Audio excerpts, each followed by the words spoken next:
Good morning, everyone. Am I Good audible? morning. Yeah, you are. Okay. So, hope you all are pumped up and ready for the next 12 hours because I'm sure it's going to be all of fun and learning. With this, let me start by introducing myself.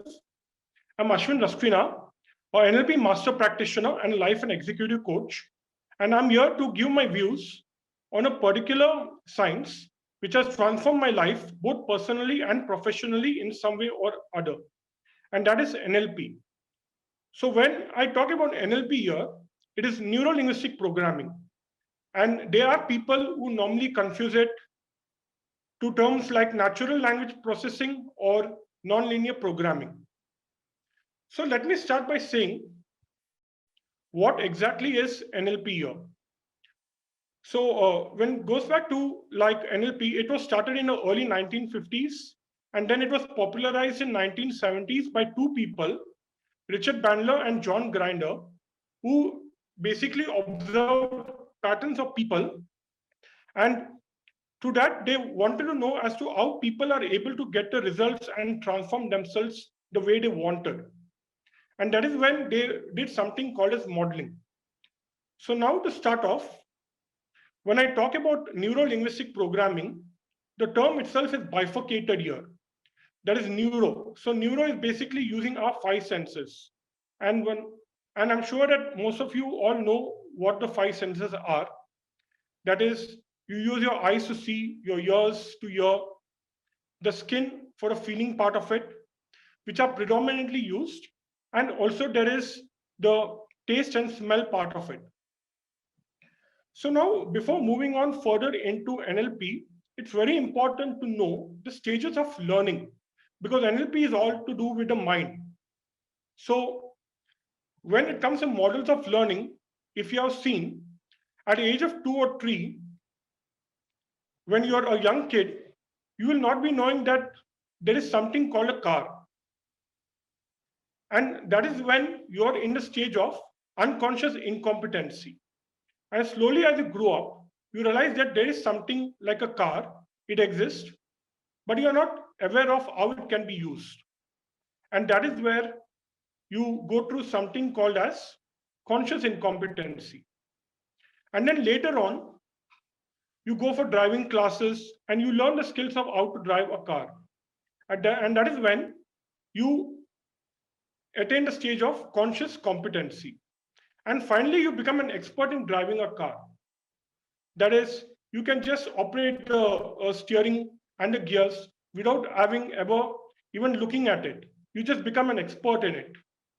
And that is when you finally reach the stage where you're unconsciously competent. So now, having said this, let us move to some of the principles in NLP, which I believe could definitely make your life powerful, wherein it is sometimes called the presuppositions or the beliefs of excellence. And if you believe in these things,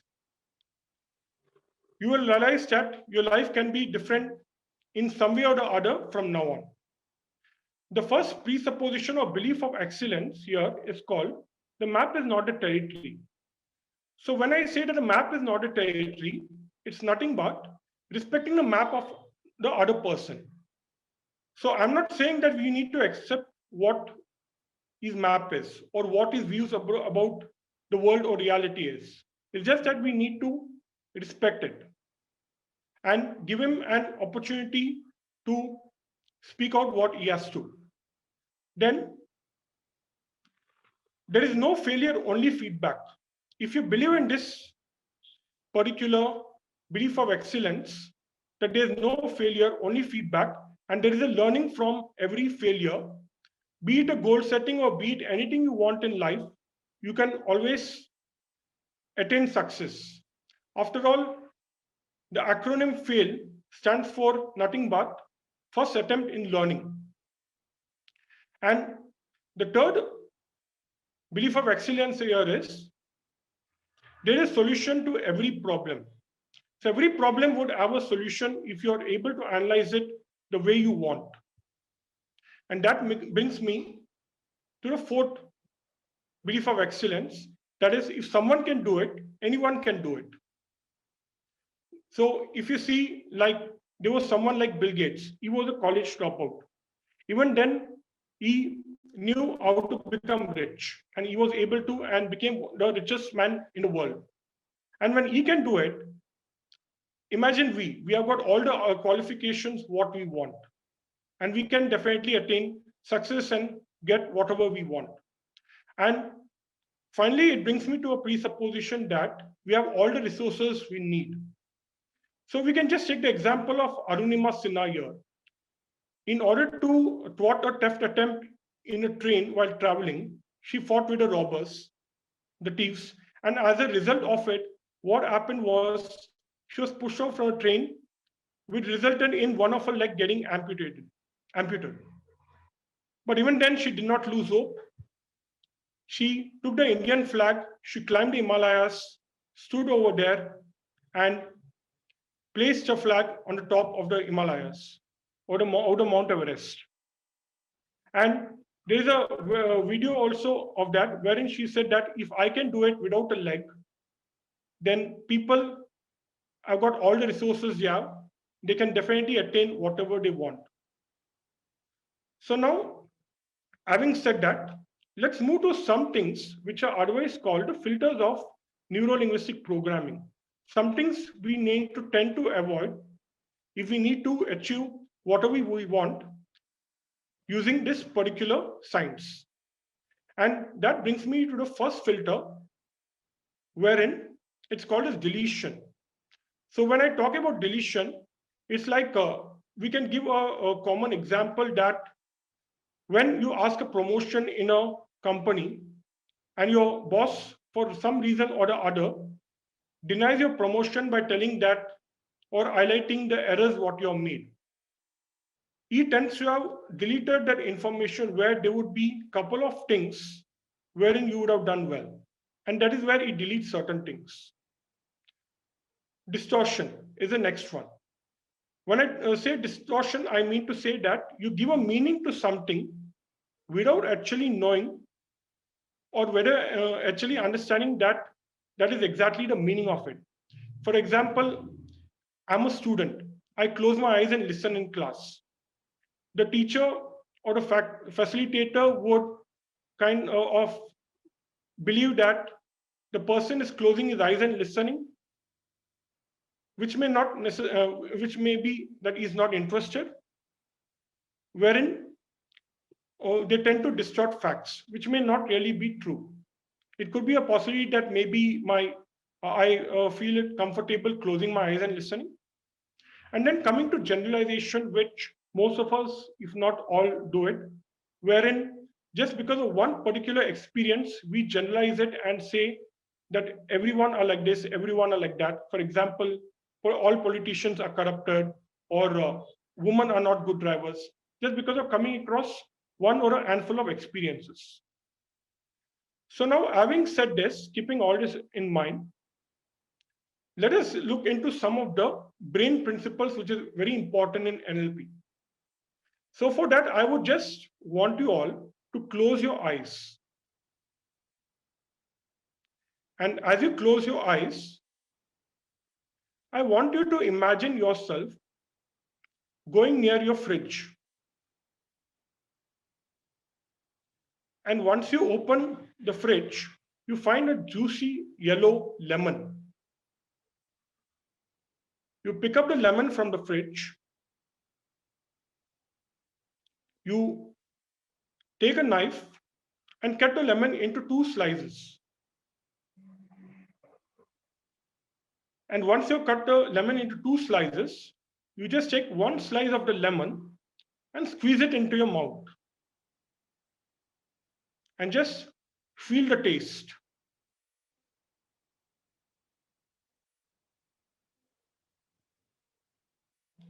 Now, I would want all of you to open your eyes.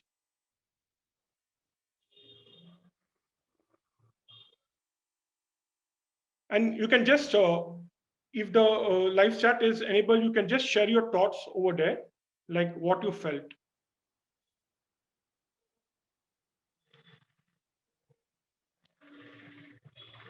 And I'm sure that normally what happens here is most of the people would come across feelings like they were feeling like tangy or maybe bitter or sour, and they get some kind of feeling.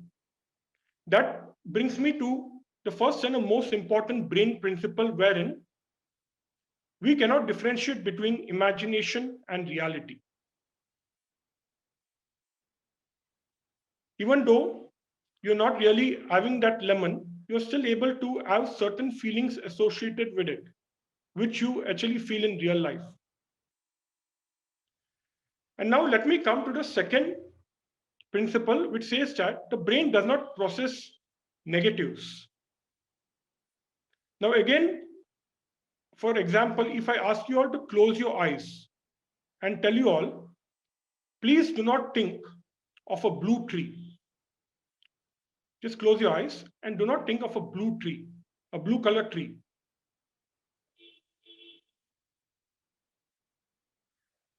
So you can just open your eyes and just put in your thoughts. And here also, sometimes, if not all, some people, when they would close their eyes, they would in fact see a blue colored tree. But I had asked them not to see a blue colored tree. And that is because one more thing is that the brain does not process negatives. And finally, that brings me to the last principle of the brain in NLP, and that is wherein the we need to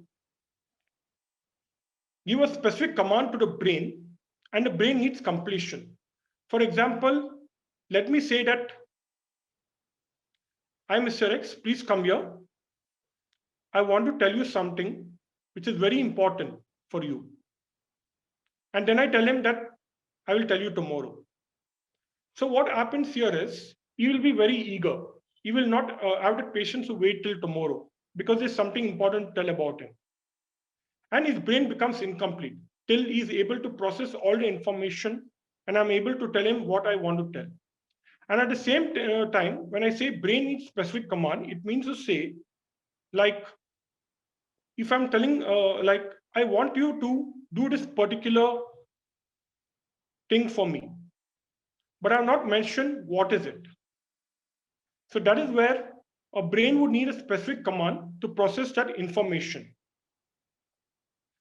So coming to all that, now I would like to just tell you how we can apply NLP in goal setting, because we have just started 2021. We are in the first month, and I'm sure that earlier people would make resolutions.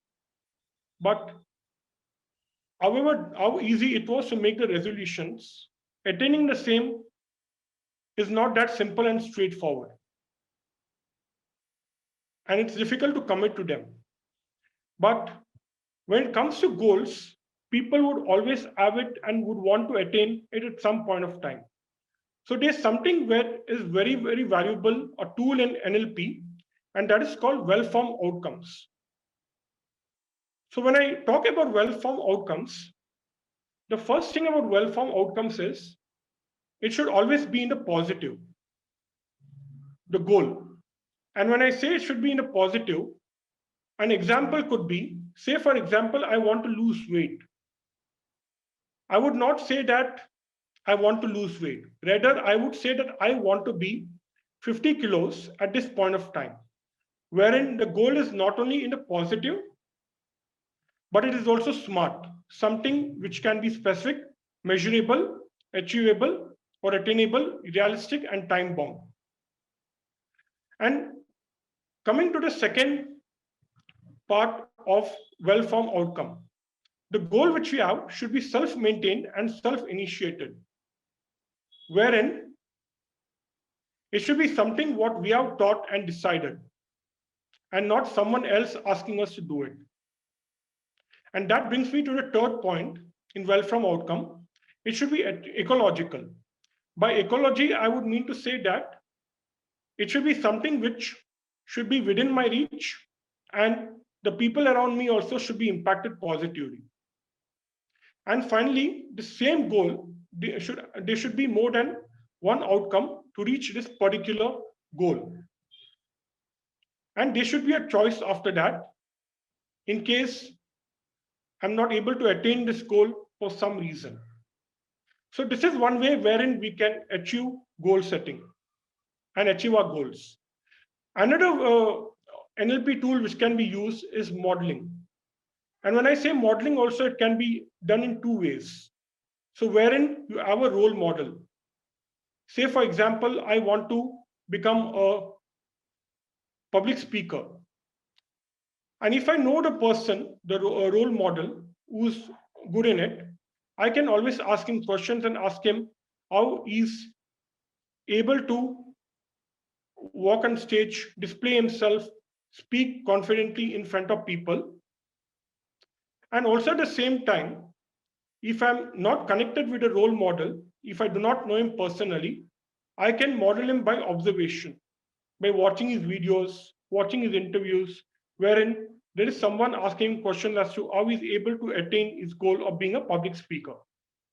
So this is modeling. So having said that, there are many other tools which we can use in NLP itself for various other goals. Say, for example, your goal is to build a relationship or mend a relationship with a person. You can use something called a perceptual position, which is otherwise known as empty chair technique. If you want to quit smoking, you can. There is something called parts integration. If you want to like speak to confidently or maybe handle a project, you can use something called a circle of excellence, where you step into the circle, think about the skills what you want, think about a memory wherein you or something on an event wherein you were able to utilize those skills and collect all the resources you want. As one of the beliefs says, we have all the resources we need. And this can be also done using something called anchoring, wherein you can just choose maybe say a particular point in your maybe and say the thumb as your support system for anchoring, and at a or maybe an object. And you can just hold this anchor to keep yourself motivated whenever you want to do something positive towards your goal or towards any outcome you want. And having said all this, now I would want to take you all through a small technique wherein you can see yourself in the goal setting mode. So again, I would want all of you to close your eyes, and I want you all to quickly think of a particular goal, what you want to achieve, say maybe in the short term or the long term,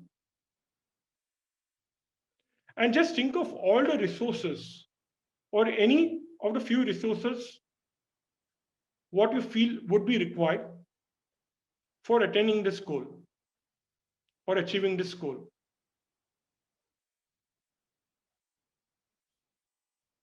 And as you are able to think about this goal and identify those resources, I want you to step back forward 5 years from now, which is 2026. And as you are able to step back or step forward 5 years from now into 2026, I want you all to see yourself having achieved those goals or maybe on the point of achieving those goals, and just see who are the people around you, what are you able to see, what are you able to hear, how is it making you feel, are you able to see people telling something, maybe appreciating something, appreciating your achievements.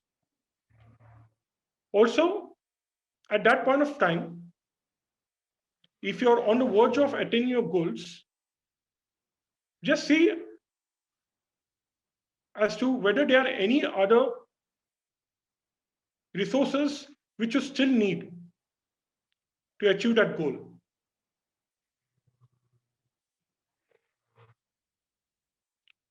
And as you are able to find out more resources which you feel is still required, I would want you all to step more further 15 years from now, which is 2036. And again, see yourself at that point where you have already achieved a goal or you are very, very close to your goal. And again, see the same people around. What are the words you are using? What they're able to see. Our expressions, are they cheerful? The smiles. And just think of any other few resources which you feel would be still required towards attaining that goal.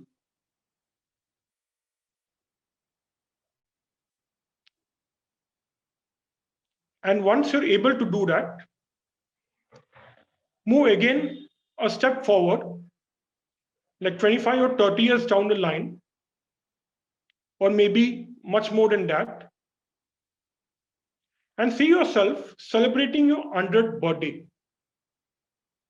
Visualize yourself living 100 years happily, peacefully, celebrating your birthday with a goal achieved, and just see who are the people around you, your family members, your friends, well-wishers, appreciating you for all the achievements. You are being able to see yourself leaving a legacy of what you have done. And people are celebrating your birthday, talking good things about you. Feel that. And once you're able to see it, you can step back, come back to 2036, where you were earlier, before going and celebrating your 100th birthday,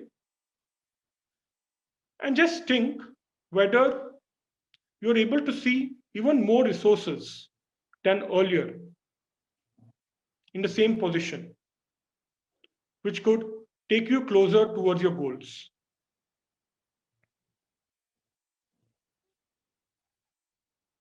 And as you are able to do that, take again a step back, come back to 2026, and just see whether you require any more resources than the time you were earlier in 2026. Any other resources which you feel would be required for achieving your goal or your outcome. And as you're able to do that, I want you all to come back to your current position, break state, and open your eyes.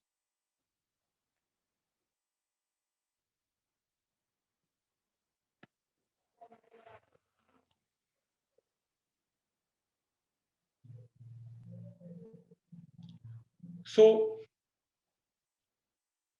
with that, I would like to leave you all thinking as to how NLP can help you. So I would like to just say that when it comes to NLP, it's making use of your senses, using language, linguistics, that is how you influence people, and programming, that is why you identify yourself or operate in certain patterns or behave in a certain way. And with that, I would like all of you to just place your hand into your heart and just repeat after me. Day by day, in every way, I am getting better and better. So with this, I would like to say that if you're able to tell this every day, first thing in the morning, you'd be able to plan your day fresh and start your day on a positive note. And I would like to now leave you all with this. So Wish you all the best in whatever you do, your goal setting, and also enjoy the rest of the day with the event. Thank you so much. Thank you all.